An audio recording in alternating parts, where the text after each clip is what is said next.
আলাউদ্দিন খান গানের ভাষায় বললেন, চোর গেছিল চুরি করতে, মালিকে ধরা পড়ছে। আরে বাবা রে বাবা, কথাই তো শুনি নাই। আবার যেই জায়গায় বিচার করব ওই জায়গায় হাকিমি মরা। আরে বাবা রে বাবা, জলের নিচে লাগছে আগুন, লাগছে দৌড়াদৌড়ি, বাপের বিয়ার তারিখ আনতে ছেলে যায় মামার বাড়ি। আরে বাবা রে বাবা, স্ত্রীর পেটে স্বামীর জন্ম, দুগ্ধ খাবে কোন মুখে? হ্যাঁ স্ত্রীর পেটে তো কখনো স্বামীর জন্ম হইতে পারে না, কিন্তু এই গানের মধ্যে বললেন স্ত্রীর পেটে স্বামীর জন্ম, দুধ খাইব কোন মুখে? দাদা রইল দিদির পেটে। আরে বাবা রে বাবা, আবার খুড়াই কথা কয়, হ্যাঁ সেই সময় সন্তানের বয়স 6টি বছর হয়। আরে বাবা রে, দাদাকে দিদিকে সন্তানটাই বাকে তার 6 বছরে কিভাবে হয়? হ্যাঁ আজকে এমন এক ভাবের গুরু পাইছি যে কথা খালি ঠেললেইয়া। বলেন বলেন বলেন। গুরুর আচরণ ধরতে হবে। বাবা রে বাবা, যেই ব্যক্তি দৃষ্টি প্রতিবন্ধী, আচ্ছা গুরুর রূপটা তো হৃদয়ে রাখতে হয় নাকি? হ্যাঁ গুরুর রূপটা হৃদয়ে রাখতে হয় না? আচ্ছা যেই ব্যক্তি অন্ধ সেই ব্যক্তি গুরুর রূপটা কিভাবে এই হৃদয়ে রাখবে? বাহ বাহ, একটি কথা শুনলাম, গুরু ভক্তের বাড়িতে গেছে, ভক্ত 2 বালিশ শুয়ে শুয়ে রয়েছে আর গুরুর বালিশই নাই। তো আমার বাজান বলতেছে, তুমি না, তোমারে দিয়া বুঝাইতেছি, আপনি বুঝান, সমস্যা নাই। আচ্ছা গুরু অন্তর্যামী না? অবশ্যই গুরু অন্তরের কথা জানে না? জানে। গুরু তো অন্তরের কথা জানে, গুরু তো অন্তর মালিক, মন মালিক নাকি? তাই আমার তো একটা কথা মনে পড়ে গেছে, বলবো? বইলা ভালান। একজন গুরু গেছে ভক্তের বাড়িতে, তো ওই ভক্ত খুব আদর আপ্যায়ন গুরুকে করতেছে। গরমের দিন গুরুকে প্রথমে বাসায় নিয়া পা ধোয়াইয়া, ঠান্ডা পানি দিয়া গা মোছাইয়া, ঠান্ডা পানি দিয়া শরবত বানাইয়া গুরুকে খাওয়াইছে, ফ্যান ছাড়ছে, আবার বউরে কইতেছে বাতাস করো, নিজেও বাতাস করতেছে। আরে বাবা রে বাবা, আরেকজন আবার এটা দেখছে, হ্যাঁ আবার নতুন মুড়ি দিছে, হ্যাঁ গুরু ভজন কেমনে করে জানে না, আরে কিছুদিন পরে তো আমার গুরু আমার বাড়িতে আইব, দেখা লই কেমনে করে। এই তো দেখছে ঠান্ডা পানি দিয়া সুন্দর করে এগুলো করছে। তার গুরু যখন তার বাড়িতে আসছে, সে তো সুন্দর মতো ঠান্ডা পানি দিয়া পা ধোয়াইয়া, ঠান্ডা পানি দিয়া শরীর মোছাইয়া, ঠান্ডা শরবত দিয়া, ফ্যান ছাইরা সমানে বাতাস করতেছে। গুরু আইছে পৌষ মাসে একবারে। কতক্ষণ পরে গুরুরে শোয়াইছে যে খাওয়াইয়া লয়া, একটু পরে দেয় যে গুরু তো আইসে দিছে, গুরু তো আইসে দিছে। গুরুর শরীর ঠান্ডা, কথা কয় না, উঠে না। কারণ কি? কারণ ওই যে গুরু প্রথম আসছিল, এটা আসছিল চৈত মাসা দিনে, আর হ্যার গুরু আইছে মাঘ মাসা দিনে। ওরে বাবা রে বাবা, হ্যার গুরু, ওনার গুরু আসছে মাঘ মাসা শীতে। মাঘ মাসা শীতে যদি এত সেবা যত্ন করে একবারে একটা মানুষ বাঁচে? একবারে ভুগিয়ে গেছে। আচ্ছা যারা কামিল পীর, যারা অলি আল্লাহ, তারা কবে কোন দিন দুনিয়া থেকে যাবে তারা নিশ্চয়ই জানে। আচ্ছা তাহলে গুরু কি জানতো না যে তার ভক্তের বাড়িতে গেলে তার এই এই পরিণতি হবে? জানতো না? ওই আমার মতো ভক্ত আর হের মতো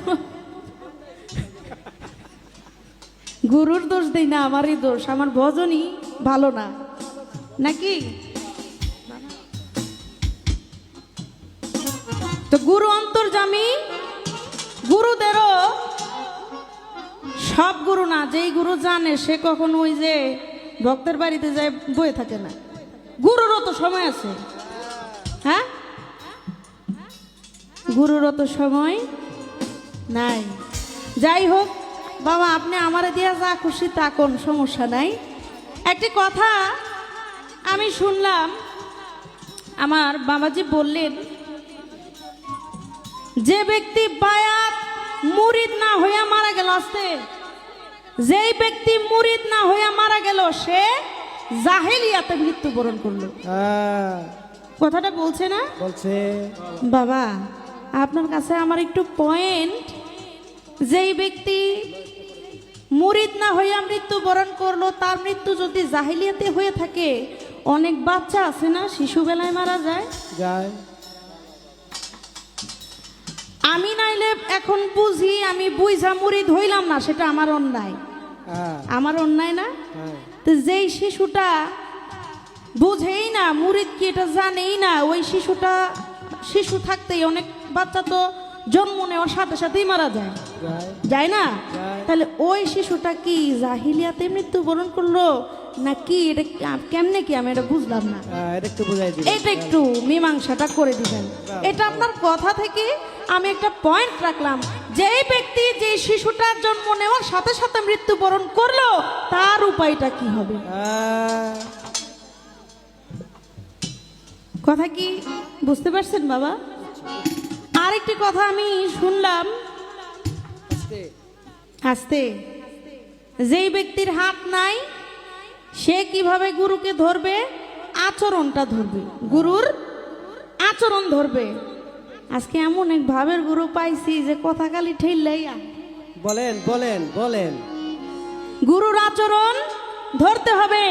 আচ্ছা হাত নাই যার, হে আচরণ ধরবো। আচ্ছা যেই ব্যক্তি দৃষ্টি প্রতিবন্ধী, আরে বাবা রে বাবা, যেই ব্যক্তি দৃষ্টি প্রতিবন্ধী, আচ্ছা গুরুর রূপটা তো হৃদয়ে রাখতে হয় নাকি? গুরুর রূপটা হৃদয়ে রাখতে হয় না? আচ্ছা যেই ব্যক্তি অন্ধ সেই ব্যক্তি গুরুর রূপটা কিভাবে এই হৃদয়ে রাখবে? সে তো অন্ধ, সে তো গুরুর চেহারাই দেখে নাই নাকি? যেই ব্যক্তি অন্ধ সে তো গুরুর চেহারাই দেখে নাই, তাহলে সে রূপটা কিভাবে হৃদয়ে রাখবে? আপনার কাছে আমার এই দুইটা পয়েন্ট থেকে গেল। এবার একটি গান রাখি, গানে গানে আমার গুরুর কাছে কিছু জানতে চাইব।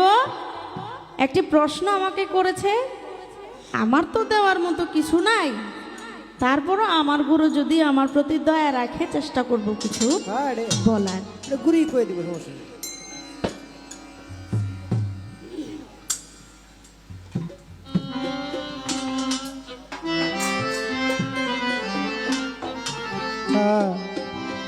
হ্যালো,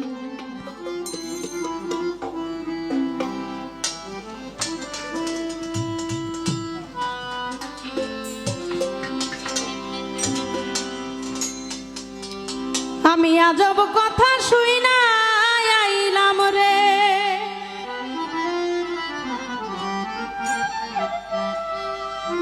ওই চীন শহর ময়দানে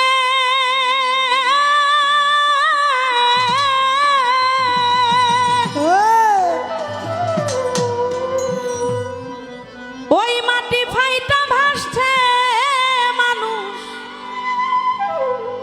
মাটি ফাইটা ভাসছে মানুষ, কেউ না তারে চিনে গো। আজব কথা শুই না আইলাম রে, 80 বছরের বুড়া বেটি, মাথায় কাটা সিথি, কোলেরও সাওয়ালের সাথে কইরাছে পিরিতি গো, কইরাছে পিরিতি। চোর গেছিল চুরি করতে, মালিক পড়ছে ধরা, হাইকোর্টে তো বিচার করে,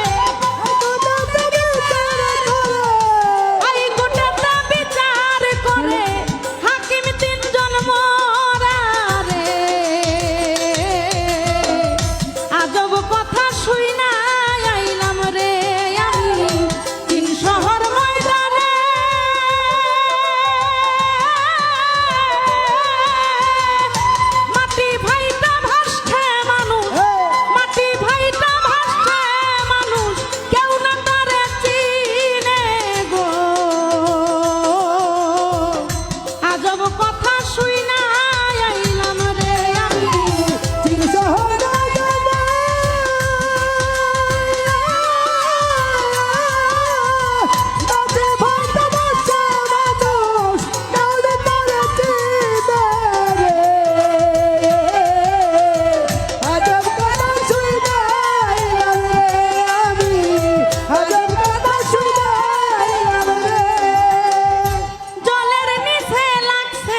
আগুন লাগছে দৌড়াদৌড়ি বাপের বিয়ার তারিখ আনতে ছেলে যায় মামার বাড়ি রে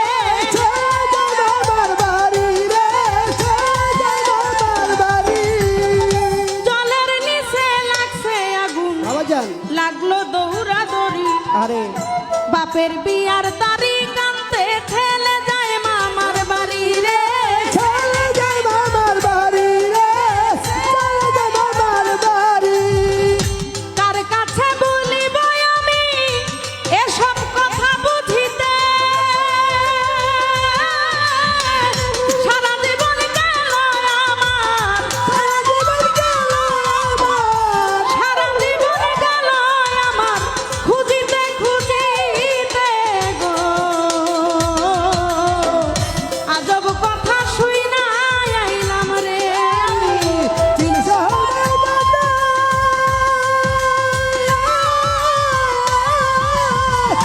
তোকে ভাইতে বাঁচছে মানুষ, কাউকে করেছে না রে।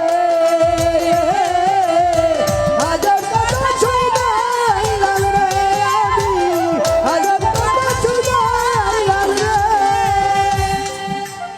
আমার গানের মধ্যে বললেন আজব কথা শুই না আইলাম রে এটা কিন্তু আমার কথা না এটা হচ্ছে সাধক জালালউদ্দিন খাঁর কথা তিনি তার গানের মধ্যে বললেন আজব কথা শুই না আইলাম রে চীন শহর ময়দানে মাটি ফাইটা ভাসছে মানুষ কেউ না তারে চিনে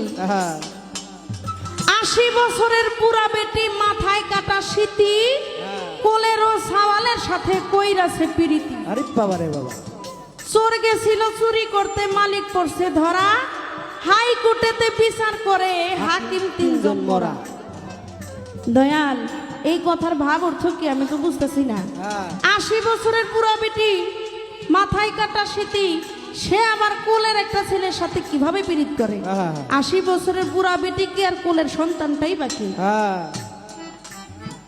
আচ্ছা সারা জীবন আমরা শুনছি মালিকের বাড়িতে যদি চোর আসে মালিক চোর ধরে ধরা পড়ে কে চোর যার বাড়িতে চুরি করতে আসে সে হচ্ছে চোরকে ধরে কিন্তু সাধক জালালউদ্দিন খাঁর গানের ভাষায় বললেন চোর গেছিল চুরি করতে মালিকে ধরা পড়ছে আরে বাবা রে বাবা, কথাই তো শুনি নাই।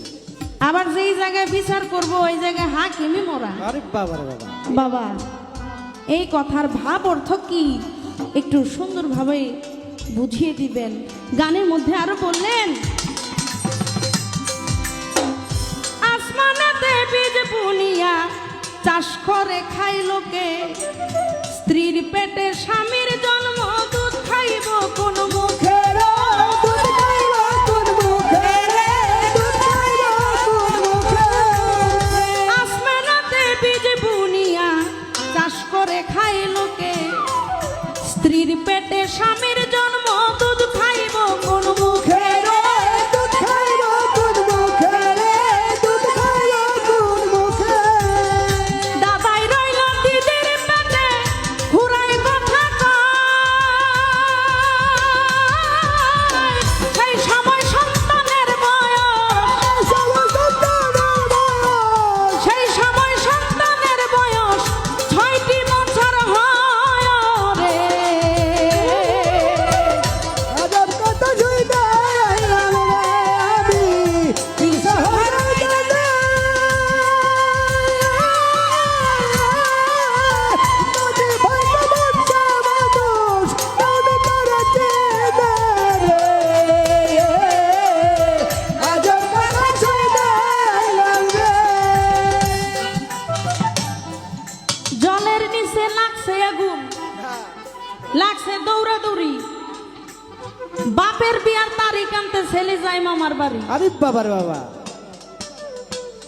আমরা সারা জীবন শুনছি পাহাড়ে থাকে আগ্নেয়গিরি আর জল তো জলই জলের নিচে কি আবার আগুন থাকে কিন্তু সাধক জালালউদ্দিন খাঁ তার গানের মধ্যে বললেন জলের নিচে লাগছে আগুন লাগছে দৌড়াদৌড়ি আরে বাবা রে। আবার ছেলে বলে বাপের বিয়ার জন্য মামার বাড়ি যায় আপনার কাছে জানতে চাই ছেলে আবার কিভাবে মামার বাড়িতে যে বিয়ার খবর নিয়ে আসে আর এই জলের নিচে আগুন কিভাবে লাগে দয়া করে একটু বলে দিবেন। স্ত্রীর পেটে স্বামীর জন্ম, দুগ্ধ খাবে কোন মুখে? হ্যাঁ স্ত্রীর পেটে তো কখনো স্বামীর জন্ম হইতে পারে না, কিন্তু এই গানের মধ্যে বললেন স্ত্রীর পেটে স্বামীর জন্ম, দুধ খাইব কোন মুখে? দাদা রইল দিদির পেটে, আরে বাবা রে বাবা, আবার খুড়ায় কথা কয়। হ্যাঁ সেই সময় সন্তানের বয়স 6টি বছর হয়। আরে বাবা রে, দাদাকে দিদিকে সন্তানটাই বাকে তার 6 বছরে কিভাবে হয়? হ্যাঁ এই হচ্ছে আমার গানের কথা। আপনি যদি দয়া করে একটু বুঝিয়ে দেন, কারণ এই যে সব উল্টা কথা আমার মাথায় ঢুকে না। আস্তে, এই যে এই ধরনের উল্টা কথা আমার মাথায় ঢুকে না, আমার মাথাটা একটু ক্লিয়ার করে দেন। জালালউদ্দিন খাঁ তার কালামের মধ্যে আবার বললেন,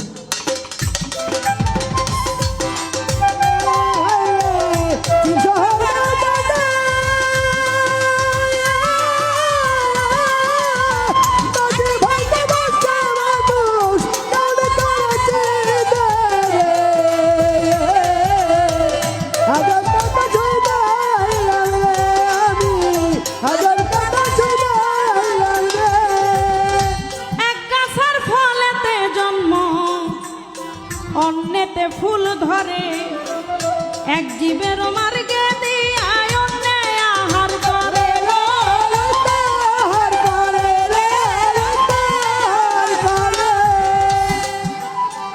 এক গাছেতে ফলের জন্ম, অন্যেতে ফুল ধরে, এক জীবের মার্গে দিয়ায় অন্যে আহার করে।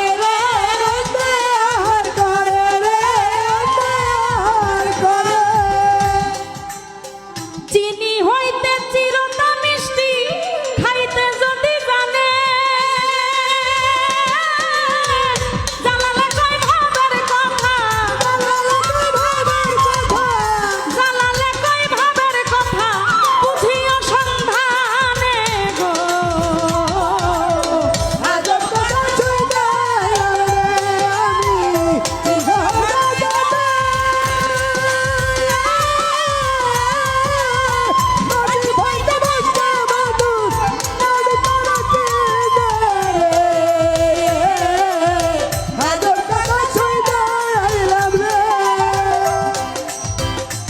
চিনি হইতে চিরতা মিষ্টি।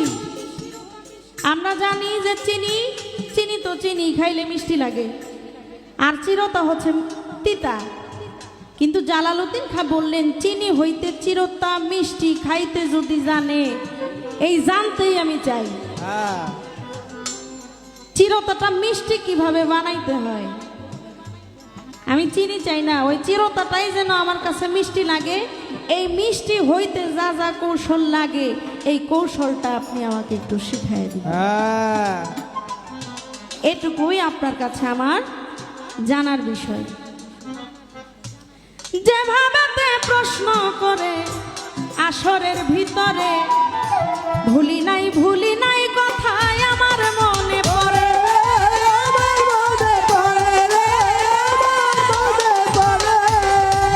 আপনারা যারা আছেন জ্ঞানিকের নন্দন, গান শুনবেন কথা শুনবেন মনের মতন।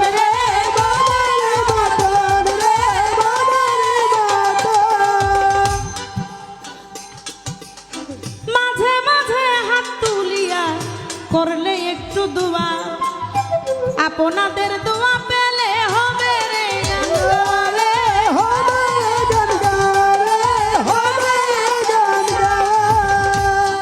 আমার কাছে প্রশ্ন করেছে।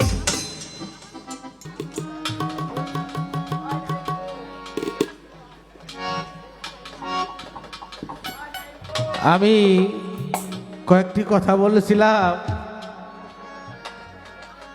যে গুরুবাড়ি যাওয়ার পরে ভক্তে বালিশটায় 2টা পিসাবের খবর নাই। এখন এইটার জন্য একটা মেসাল দিল যে গুরু কোন বাড়িতে কি, গুরু তো অন্তর্যামী, জানে না? গুরু জানে, জানার পরেও গুরুর যাইতে হয়, নহলে ইতিহাস থাকবে কি করে? আমার দয়াল নবীর দান দান শহীদ হবে নবী জানতেন, তারপরেও সেখানে গেছেন। আমার হুসেনকে শহীদ করা হবে, আমার নবী জানতেন, হুসেন নিজেও জানতেন। মাওলা আলীকে কতল করা হবে, এটা মাওলা আলী জানতেন, চিনতেনও কে মারবে, কিন্তু মারার আগে তাকে মারা যায় না। মাওলা আলীকে যখন আঘাত করা হইল, তাকে আব্দুর রহমান ইবনে মুলজিম তাকে গ্রেফতার করা হইল, ধরা হইল, সকলেই তাকে হত্যা করবে। কিন্তু মাওলা আলীর কাছে অনুমতির জন্য গেল যে তোমরা যা তাকে হত্যা করবা, মুলজিম তো আমাকে হত্যা করে নাই, কারণ আমি এখনো মারা যাই নাই, তাহলে তাকে মারা যায় না, কারণ আঘাত হইতে হবে সমান সমান, বেশি দেওয়া যাবে না। তাকে হত্যা করা হয়েছে, কিন্তু মাওলা আলী মরার মৃত্যুবরণ করার পর, এটা হলো ইনসাফ। এই আলী, মাওলা আলী জানতেন এই আব্দুর রহমান ইবনে মুলজিম হত্যা করবে, এইটা জানার পরেও তাকে কোনো কিছুই করতে পারে নাই, কারণ হইল তখনও তো মাওলা আলীকে হত্যা করা হয় নাই।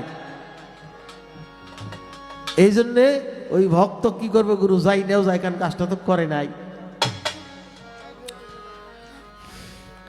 আরেকটি কথা বললো যে গরমের দিনে ভজন করতে দেখছে, ফ্যান দিয়ে বাতাস করে, ঠান্ডা শরবত খাওয়ায়, সে তার পিসাব গেছে মাঘ বাইশে শীতের দিনে, হ্যাঁ ঠান্ডা শরবত খাওয়াইছে, ঠান্ডা পানিতে গোসল দিছে, আবার ফ্যান চালাইছে, স্বামী স্ত্রী মিলা বাতাস করছে, পিসাব নাই। বাবা দেহাদেহি ভজন হয় না, ভজন যাই না করতে হয়, দেহাদেহি করলেও এটা দেহাদেহির কাম না, এটা জেনে শুনে বুঝে করতে হয়, সবার জন্য এক কাজ না, কাজেরও ভিন্ন ভিন্ন আছে।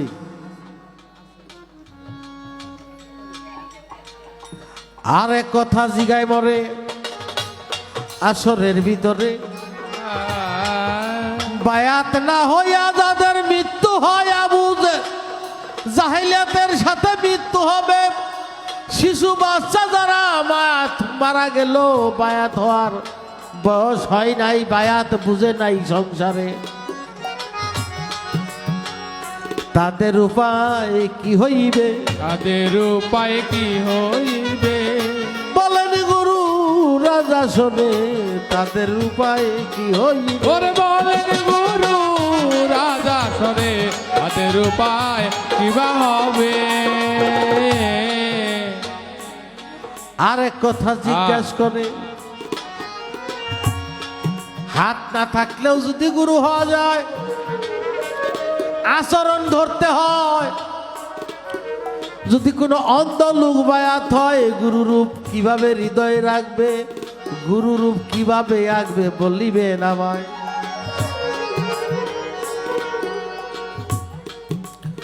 বাবা এই শিশু অবস্থায় যারা মারা যায়, সকল শিশুই ইসলামী মুসলমান হিসেবে ফিতরাতে জন্মগ্রহণ করে, যতক্ষণ পর্যন্ত সে সাবালক না হয় ততক্ষণ পর্যন্ত তার কোনো কর্মের বিচার আল্লাহ করবে না।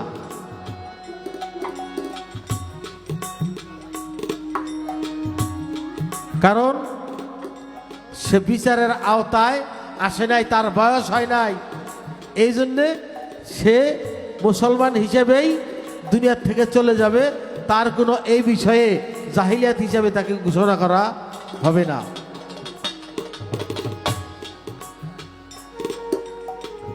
বাবা দৃষ্টি প্রতিবন্ধী হইলেও তার একটা অন্তর্চক্ষু মওলায় দিবে গো খুলিয়া, খুলিয়া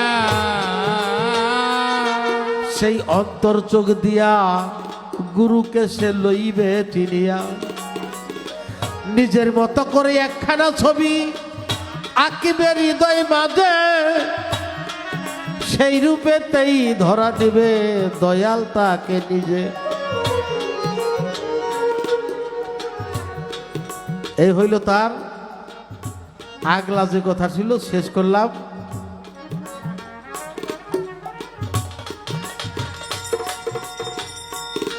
এবার একটা গান করছে, আজব কথা শুনাইলাম চীন শহরের ময়দানে, মাটি ফাইটা বাসছে মানুষ কেউ না তারে চিনে, 80 বছরেরও বুড়ি বেটি, মাথায় কাটার সিথি, কুলেরও সাওয়ালের সাথে কইরাছে পিরিতি।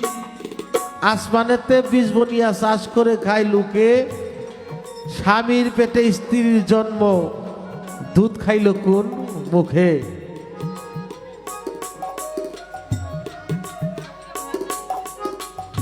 জলের নিচে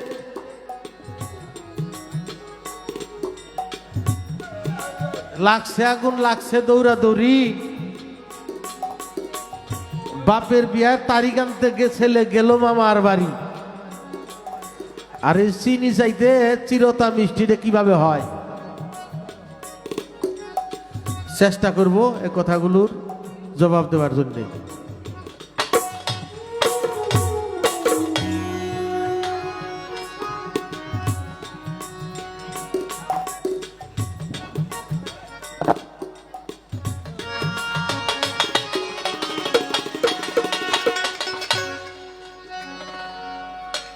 একটা গান করি, তারপর আস্তে আস্তে জবাব দিব। ভাবনগরে সে ফুল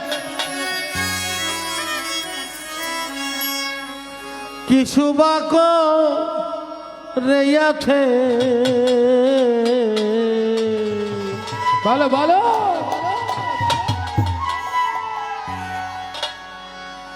এক ফুলে চার রং ধরেছে। বেটা ও মন এক ফুলে, এক ফুলে চার রং ধরেছে। ভাব নগরে সে ভূ-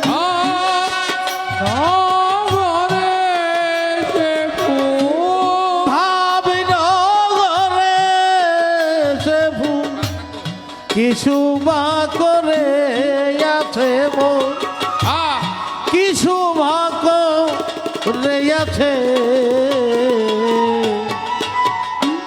এক ফুলে চার রং ধরেছে। ওরে মনে এক ফুলে, এক ফুলে চার রং ধরেছে।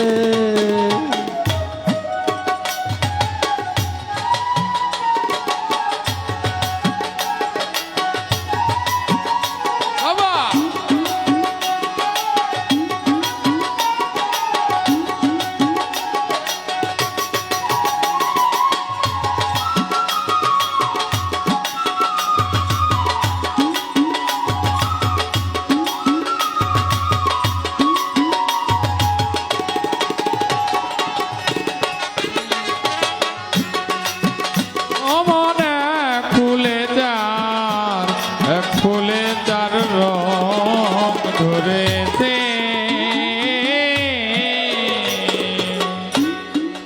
মনরে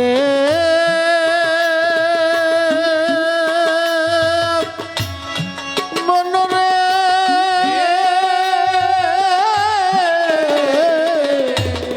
মনরে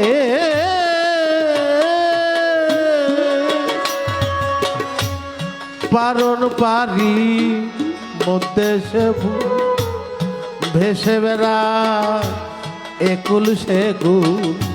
মনরে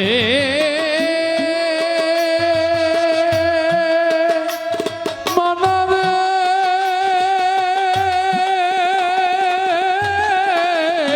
মনরে ওরে পারন পারি মধ্যে সে ভেসে বেড়া একুল সেগুল। সে ভুলে সে ভুল শ্বেত বর্ণে রাগ ভ্রমর আকুল।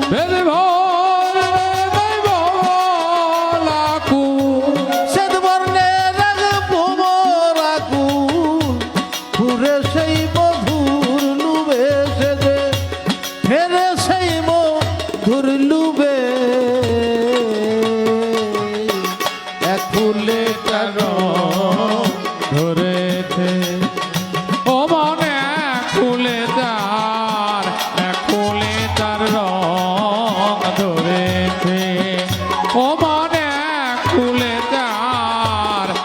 ফুলে তার রং ধরেছে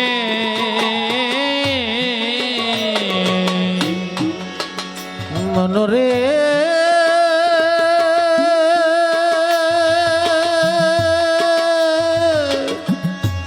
মনমা মনমা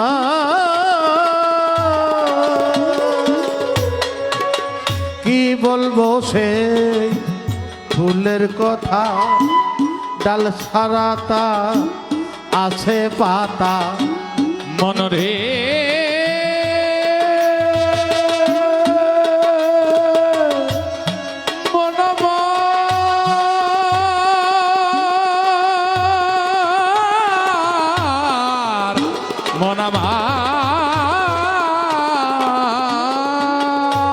ওরে কি বলবো সে ফুলের কথা ডাল ছাড়া তার আছে পাতা এ বড় কৈতব্য কথা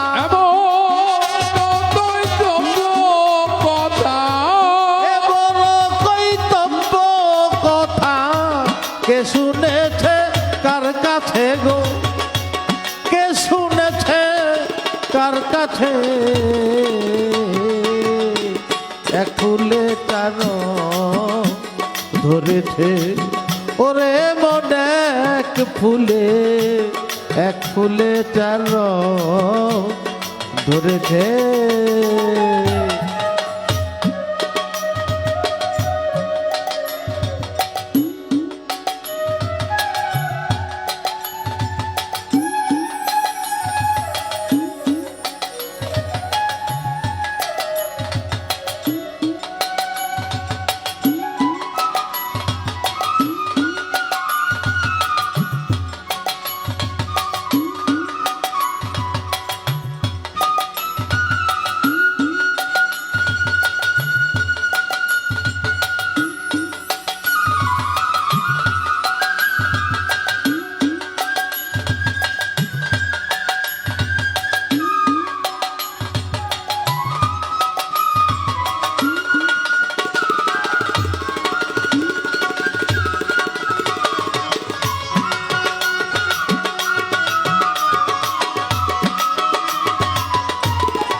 ফুলে তার রং ধরেছে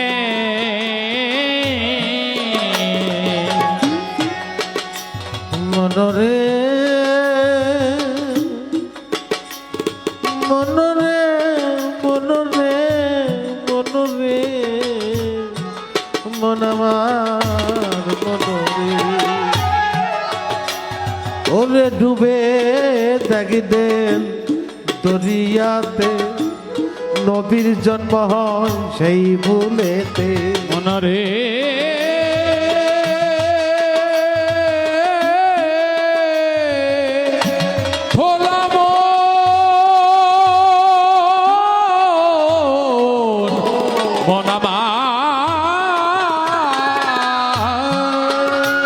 ওরে ডুবে দেখব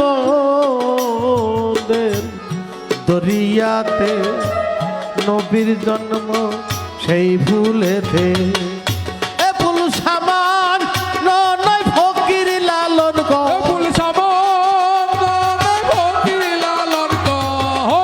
সামান্য নয় ফকির লালন কয় ফুলের মূল নাই এই দেশে গো ফুলের মূল নাই এই দেশে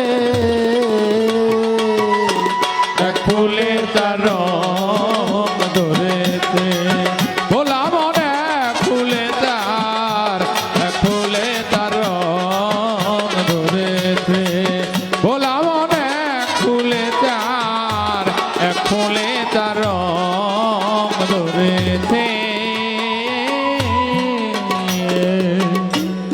যেইভাবে তে প্রশ্ন করে আসরের ভিতরে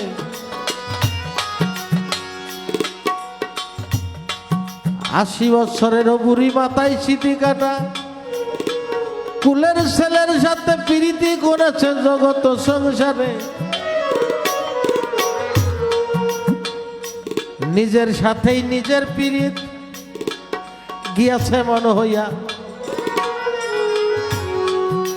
সেটা কি? শিশু ছিলাম তখন কিন্তু আমার সীমা রেখাটা ছোট ছিল। কি ছিল? তখন আমার সব সময়ের সাথী ছিল মা। বাবা, একটা মানব দেহের মধ্যে আস্তে আস্তে যখন বড় হয় তার মধ্যে একটা স্মৃতি কাটা হয়ে যায়। সেটা কি? আমি ঘর করব, বাড়ি করব, এরকম কি মোহ। এই মোহের এগুলোর সাথে তার একটা বড় সম্পর্ক হয়ে যায়। বাবা, এগুলোই সে লালন করে। সে আল্লাহ, নবী, গুরু এগুলোর প্রতি খেয়াল থাকে না। সে মোহে ডুবে এই নিজের সাথেই নিজের এগুলোইকে সে প্রিয় মনে করে, সন্তানের চাইতে প্রিয় মনে করে। এই বিষয়গুলোই বোঝানো হয়েছে। জলের নিচে জ্বলছে আগুন, আগুনেতে জল দিলে যায় গো নিবিয়া। আবার জলের নিচে আগুন জ্বলে, বলেন কি করিয়া।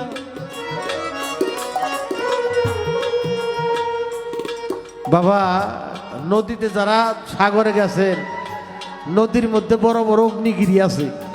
এগুলা নদীর মধ্যেই অগ্নিগিরি বাইর হয়। এই গানের মধ্যে সেগুলোর কথা বলা হয় নাই। বাবা, আমার ভিতরে আগুন আছে। ওই যে কইলাম, শিশু ছিলাম, কোনো কিছুই খেয়াল ছিল না। আস্তে আস্তে কেমন যেন গেলাম হইয়া, কি যেন কি জাগলো ভিতরে। বাবা মায়ের অবাধ্য যাই হইয়া, বাবা মায়ের নিষেধ করে উত্তর দিকে যাবা না, উত্তর দিকে গেলে বাবা তোমার ভালো হবে না। আমার ভিতরে দাগ কায়া বলে, ওইখানে গেলে আদর করে, ভালো ভালো খাইতে দেয়, সোহাগ দিয়া কথা কয়। এই যে ভিতরে আগুন হইছে, এই আগুনে দাগ খায়। আগুনের কাম কি? পুইরা মারে। বাবা, ওই যে তেজস্বী আগুন, যে আগুনে পুড়লে তার আর রক্ষা নাই। সেটা কি? সেটা হলো জৈবিক আগুন, ভিতর থেকে জ্বলছে। এটা বাবা নিচেই হয়, আস্তে আস্তে ধাইয়া দেয় উপরে উঠে। বাবা, আর হলো আসমানে বীজ বুনে চাষ করে খাই লুকে। স্বামীর পেটে স্ত্রীর জন্ম, দুধ খাইল কোন মুখে। আমরা যারা জন্ম গ্রহণ করি বাবা, এটা দলিল প্রমাণ করছে প্রত্যেকটা বাবার মধ্যে তার সন্তান থাকে। আর কোন সৃষ্টি বীজ ছাড়া হয় না, সেটা মস্তিষ্কে তাকে উপরে থাকে। এগুলো যখন এজবাতি ভাব হয় তখন এই দেহটা মন্থন হইয়া মায়ের সেকেমে চলে যায়। আর বাবার চার, মায়ের চার, এগুলোই এই আট দিয়েই সন্তানের গঠন হয়। আমি যতক্ষণ পর্যন্ত আমার স্ত্রীর সাথে মিলন না হব ততক্ষণ পর্যন্ত কিন্তু আমার সন্তান হবে না। এই ততক্ষণেই আমার সন্তান এই বাপের পেটেই থাকে। তাহলে আমার সন্তানের মধ্যে আমার চারটা অংশ আছে। এই জন্য ওই যে স্ত্রীর দুধ খাইতেছে, ওটা আমি খাইতেছি, কারণ আমার অংশ তার মধ্যে আছে। ওইখানে এটা সিস্টেম, এটা মায়ের অংশ আছে, বাবার অংশ আছে। এই জালালউদ্দিন খারি আর একটা গান আছে, বাবা ওই যে শাশুড়ির গায়ে হাত বুলায়। শাশুড়ির গায়ে কি হাত বুলানো যায়? তাকে কদম মুচি করা যায়? শাশুড়ির গায়ে কি অন্যভাবে হাত বোলানো যাবে? তাহলে এটা কি বুঝাইছে? এটা বুঝাইছে আমার স্ত্রীর মধ্যে আমার শাশুড়ির অংশ আছে। ওই আমার স্ত্রীর গায়ে হাত দিলেই শাশুড়ির গায়ে হাত চলে যায়। এটা এইরকম একটা বিষয়।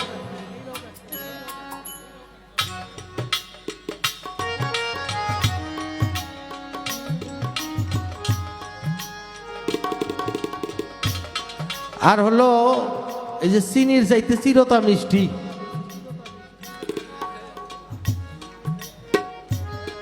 বাবা, যাদের ডায়াবেটিস আছে তারা কিন্তু চিনি ছাড়া চা খায়, খায় না? হ্যাঁ, হ্যাঁ, ওরা একটা অভ্যাস হয়ে গেলে তখন চিনি দিয়ে চা দিলে তারা খাইতেই পারে না। একদিন কবি নজরুল ইসলাম উনি আমাদের কবি রবীন্দ্রনাথ ঠাকুরের বাড়ি গেছেন খুব সকালবেলা। যায় দেখে উনি যেন কি খায়, তখন জিজ্ঞাসা করলো আপনি কি খান? বলল অমৃত খাইলাম। অমৃত, হায় রে হায়, যেটা মৃত্যুকে বাধাগ্রস্ত করে অমৃত খাইল, এটা কি? যখন ওই কবিগুরু ঘরের ভিতরে গেছে, ওই গ্লাসের মধ্যে একটু বইরে রয়েছে, তো হাত দিয়া মুখে দিছে, দেখে দুনিয়ার তিতে নিমের পাতার রস। বলে এটার আপনি অমৃত খেলে এটা খাইলেন কি করে? আমি একটু মুখে দিই তো পাগল হয়েছি। বলে এটা অভ্যাস করছি। বাবা, অভ্যাস করলে এই চিরতাও তার কাছে মিষ্টি হয়ে যায়। এটা অভ্যাস করতে হয়। আর শুধু তাই না, মিষ্টি হইলো এই কারণে, কারণ ওটা দেহের লাভ করবে আর চিনি দেহের ক্ষতি করবে। তাহলে আপনি কোনটা খাবেন? এই হইল মোটামুটি বিষয়।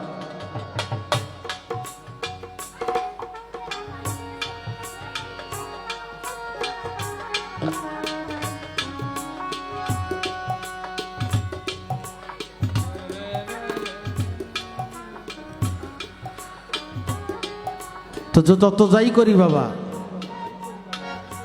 গুরুর প্রতি ভক্তি, বিশ্বাস, প্রেম এগুলো থাকা লাগবে। গুরু ভজন হৃদয় থেকে করতে হবে। আমিত্ব বর্জন করতে হবে, নিজেকে বিলীন করে দিতে হবে গুরুর চরণে। তা আমি আরেকটি গান করি, তারপরে দু একটি কথা বলবো। পীরের ভক্তের কামাতে কইরাছে জিয়ারত কইরাছে জিয়ারত, সে হইয়াছে মানুষ প্রধান, সে হইয়াছে মানুষ প্রধান, পাইছে মাওলার নিয়াম। পীরের বাড়ি ভক্তের কামাতে কইরাছে জিয়ারত রেতে কইরাছে জিয়ারত, সে হইয়াছে মানুষ প্রধান, সে হইয়াছে মানুষ প্রধান, পাইছে মাওলার নিয়াম। পীরের বাড়ি ভক্তের কাবারে, পীরের বাড়ি ভক্তের কাবারে। দে কই রাতে জিয়ারত রে, দে কই রাতে জিয়ারত, সে হইয়াছে মানুষ প্রধান, সে হইয়াছে মানুষ প্রধান, পাইছে মাওলা নিয়াম।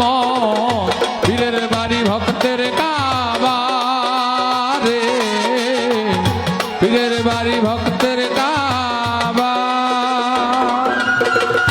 পীর মুর্শিদ হয় জিন্দা কাবা,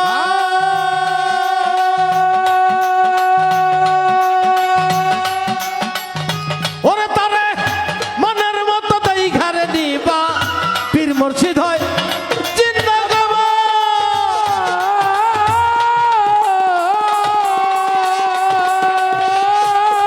তারে মনের মতো তাই ঘরে নিবা।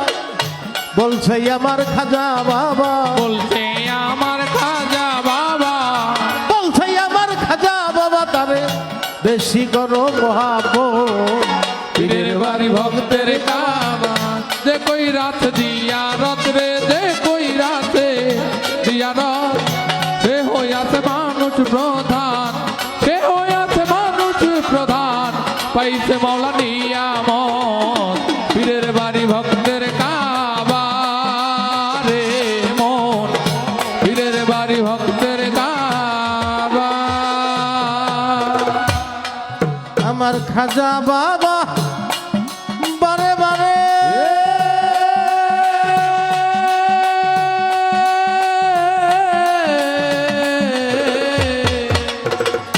খাজা বাবা বারে বারে ডাক দিয়া কই বক্তিয়া রে খাজা বাবা বারে বারে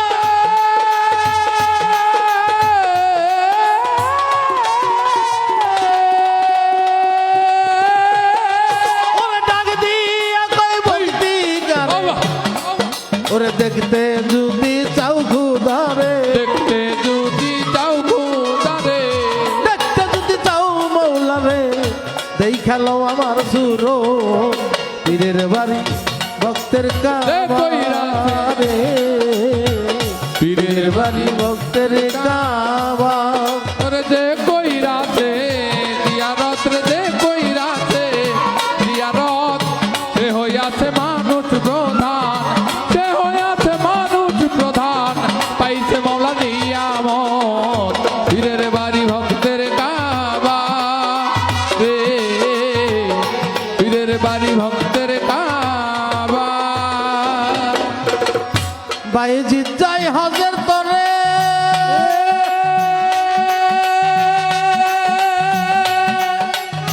একজন ডাইকা কয় তাহারে, বাইজিৎ যাই হজের তরে,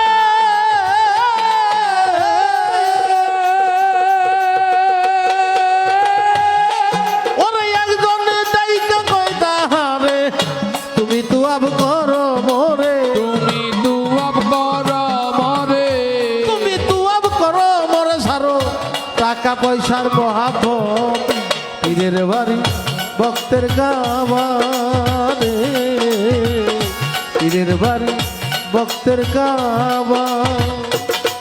ওরে যে কই রাতে জিয়ারত রে, যে কই রাতে জিয়ারত, সে হইয়াছে মানুষ প্রধান, সে হইয়াছে মানুষ প্রধান, পাইছে মৌলা নিয়ামত, পীরের বাড়ি ভক্তের কাবা রে ভক্ত, পীরের বাড়ি ভক্তের কাবা। বাইজিৎ যায় হজের তরে, একজন ডাইকা কয় তাহারে, বাইজিৎ যায় হজের তরে,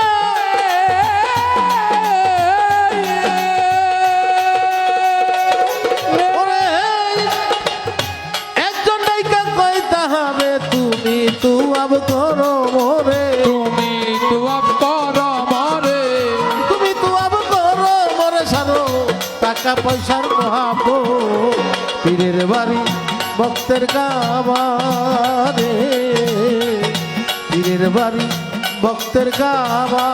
ওরে যে কই রাতে জিয়ারত রে, যে কই রাতে জিয়ারত, সে হইয়াছে মানুষ প্রধান, সে হইয়াছে মানুষ প্রধান, পাইছে মৌলার নিয়ামত, পীরের বাড়ি ভক্তের কাবা রে, পীরের বাড়ি ভক্তের কাবা। জানেরি জানে দুর্গাপুরী, পুরী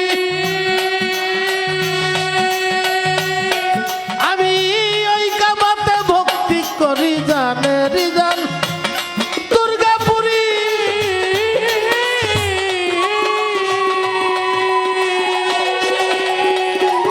আমি ওই কাবাতে ভক্তি করি, আবুল সরকার ফরিদপুরি, ওরে আবুল সরকার ফরিদপুরি, আবুল সরকার ফরিদপুরি, ভয় করে না সরার মন, পীরের বাড়ি ভক্তের কাবাতে কই কই রাতে জিয়ারত রে, যে কই রাতে জিয়ারত, সে হইয়াছে মানুষ প্রধান, সে হইয়াছে মানুষ প্রধান, পাইছে মৌলা নিয়ামত, পীরের বাড়ি ভক্তের কাবা রে, পীরের বাড়ি ভক্তের কাবা। পীর মুর্শিদকে যারা ভালোবাসে জগত সংসারে,